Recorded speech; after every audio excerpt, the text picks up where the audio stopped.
हम ये बातें तमाम पढ़ चुके हैं, इलेक्ट्रॉन, प्रोटॉन, न्यूट्रॉन, ये हमारे एटम का हिस्सा है।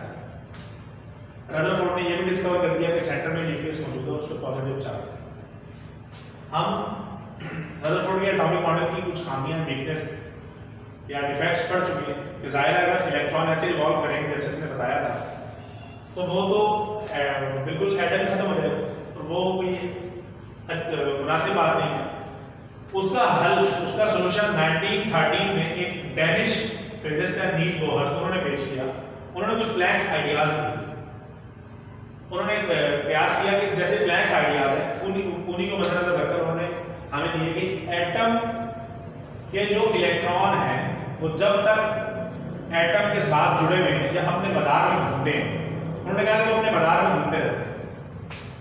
फॉर एग्जाम्पल ये देखें,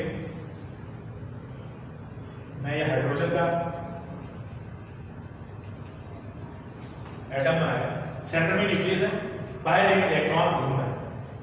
अब ये कह रहा है कि जब तक एटम अपने ऑर्बिट में घूमते हैं उस वक्त तक उनका एनर्जी लेवल कुछ नहीं होता, ना तो वो एनर्जी खारिज करते हैं और ना ही एनर्जी एब्जॉर्ब करते हैं, हासिल करते हैं। उनका कोई ताल्लुक नहीं होता एनर्जी से, जो खास कानून है उसके तहत घूमते हैं। अब वो क्या कहता है, अगर इलेक्ट्रॉन एक शेल से दूसरे शेल में कन्वर्ट हो जाए, यानी कि वो बड़े एनर्जी लेवल से दूसरे छोटे एनर्जी लेवल पर, बड़ा एनर्जी लेवल E2 है और छोटा है E1, बड़े से छोटे में कन्वर्ट हो जाए तो वहां से कुछ फ्रीक्वेंसीज यानी कि शुआएं खारिज होती है। इसको ये कहता है E2 minus E1 is equal to H frequency.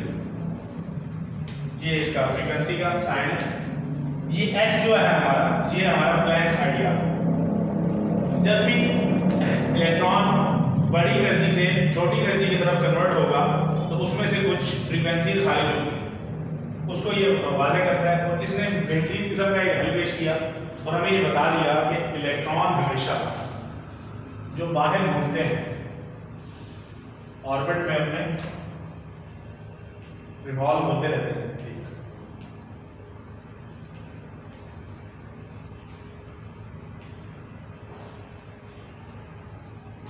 ये मैंने ऑक्सीजन का एटम बनाया, एक खास एनर्जी है, उसी के तहत ये काम करते हैं और उसी के तहत ये अपने मिलार में घूमते हैं। बेटा हम ये पढ़ चुके हैं electron, proton, neutron, atomic model में पढ़ चुके हैं हम। अब एक एटम की मुकम्मल साफ से वाज़ेह हो चुके हैं कि हमें साफ अगर बनानी पड़ जाएगा ये कैसे बना सकते हैं। अब 2-3 टर्म्स हैं, मैं आपको पहले ही बता चुका हूँ, लेकिन टॉपिक दोबारा आया है। मास नंबर और आइसोटोप्स। मास नंबर क्या और आइसोटोप्स क्या है? किसी भी एटम में मौजूद उसकी प्रोटॉन और न्यूट्रॉन की क्वांटिटी, उसका मास नंबर क्या होता है। फॉर एग्जांपल ऑक्सीजन में हमारे प्रोटॉन भी 8 है और न्यूट्रॉन भी 8 है, दोनों को प्लस करें 16 हो जाता है। तो ऑक्सीजन का एटॉमिक मास या मास नंबर एक ही बात है, 16 AMU है। ऐसे कि हाइड्रोजन है, हाइड्रोजन में 1 प्रोटॉन है और 0 न्यूट्रॉन है, उसका एटॉमिक मास 1 होगा, दोनों को प्लस करें एक ही है। इसी तरह हम आइसोटोप्स पे जाते हैं। बेटा अल्लाह रब्बुल इज्जत ने, जाहिर है एटम अल्लाह ने बनाया, हर चीज अल्लाह ने बनाई। अल्लाह ताला ने कुछ बहरूपिये बनाए हैं, कुछ ऐसी चीजें बनाई, कुछ ऐसे एलिमेंट बनाए जो है तो एक ही एलिमेंट लेकिन उनकी प्रॉपर्टीज अलग है। जब हमने उसके ऊपर रिसर्च की इंसानों ने मुख्तलिफ अखबार में, तो पता चला कुछ ऐसे एलिमेंट्स हैं जिनमें इलेक्ट्रॉन भी सेम, प्रोटॉन भी सेम, लेकिन जिस पर कोई चार्ज नहीं है, न्यूट्रॉन, वो चीजें सेम नहीं है। फॉर एग्जाम्पल हाइड्रोजन है हमारे पास,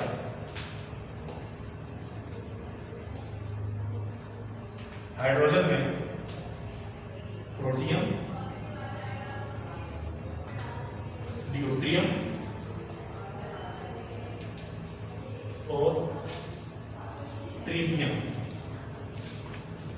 प्रोटियम को पी से लिखते हैं, ड्यूटेरियम को डी से, ड्यूटेरियम को डी से।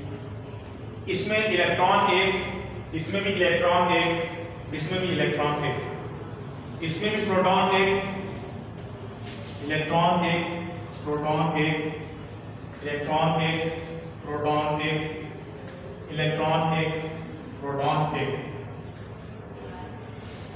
लेकिन न्यूट्रॉन की क्वांटिटी अलग अलग है। इसमें एक भी न्यूट्रॉन नहीं है, इसमें एक न्यूट्रॉन है और इसमें दो न्यूट्रॉन है।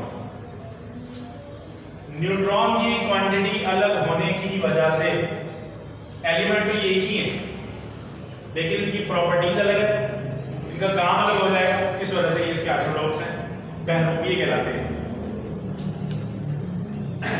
हम जैसा कि हम जानते हैं H2O पानी का फार्मूला, ये वो पानी है हम पीने के लिए इस्तेमाल करते हैं। एक वो पानी है जिसको हम D2O कहते हैं, ड्यूटेरियम ऑक्साइड, ड्यूटेरियम ऑक्साइड। ये वो पानी है जिसको हम पी नहीं सकते। यह हमारा न्यूक्लियर फ्यूजन रिएक्शन में काम आता है, एटॉमिक प्लांट में हमारे काम आता है।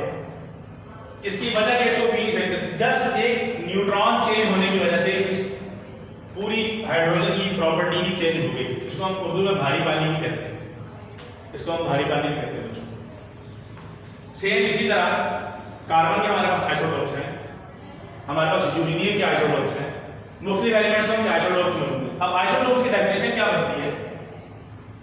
Which elements have same atomic number but different atomic masses is called isotopes. Which elements have same atomic number but different atomic masses? Atomic number हमें पता है इलेक्ट्रॉन या प्रोटॉन की क्वांटिटी, इलेक्ट्रॉन या प्रोटॉन की क्वांटिटी। एक element जो free element है उसमें इलेक्ट्रॉन जितने होंगे उतने ही प्रोटॉन होंगे। चाहे हम इलेक्ट्रॉन की क्वांटिटी बोल लें चाहे प्रोटॉन की क्वांटिटी बोल लें, वो हमारा एटॉमिक नंबर कहलाएगा। फॉर एग्जांपल हमारा हाइड्रोजन है, हमारा हाइड्रोजन चाहे प्रोटियम हो चाहे ड्यूटेरियम हो चाहे ट्रिटियम हो, तीनों में इलेक्ट्रॉन एक ही है, तो एटॉमिक नंबर एक ही होगा। लेकिन एटॉमिक मास अगर चेक करें, एटॉमिक मास मुख्तलिफ है। ज़ाहिर प्रोटॉन और न्यूट्रॉन की क्वांटिटी मैंने आपको बताया, मास नंबर या एटॉमिक मास एक ही बात है। प्रोटॉन हमारा एक है, न्यूट्रॉन हमारा 0, प्रोटॉन हमारा एक, न्यूट्रॉन एक, प्रोटॉन एक, न्यूट्रॉन 2। इसका एटॉमिक मास हमारा बनेगा 1, इसका हमारा आएगा 2, इसका हमारा आएगा 3। 1 2 3, इसका हमारा एटॉमिक मास 1 है, इसका 2 है और उसका 3।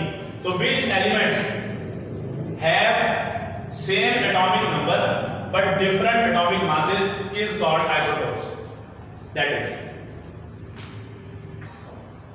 अच्छा बच्चों, हमने इस टॉपिक समझ लिया। अब हम ये देखते हैं कि हमने काम कैसे करना है। मैं आपको असाइनमेंट जो दे रहा हूँ वो आपने घरों में फिल करनी है, कॉपीज में भी करनी है, फेयर कॉपीज में भी करनी है, उसके अलावा आपने याद भी करना है। अगर फिर भी किसी बच्चे को कोई प्रॉब्लम होती है, कोई मसला होता है, समझ में नहीं आती कोई भी बात, तो व्हाट्सएप के जरिए मुझसे रब्ता करें। स्कूल से खुद आने की ज़रूरत नहीं है, अपने पेरेंट्स को भेजें, नंबर ले जाएं व्हाट्सएप किसी भी तरीके से। स्कूल में आपने खुद नहीं आना, स्कूल में आना माना। ठीक है बच्चों, अगर कोई भी मसला होता है आप मुझसे रब्ता करें और मैं आपको इंशाल्लाह उसको मज़ीद गाइड करूँगा। Thank you.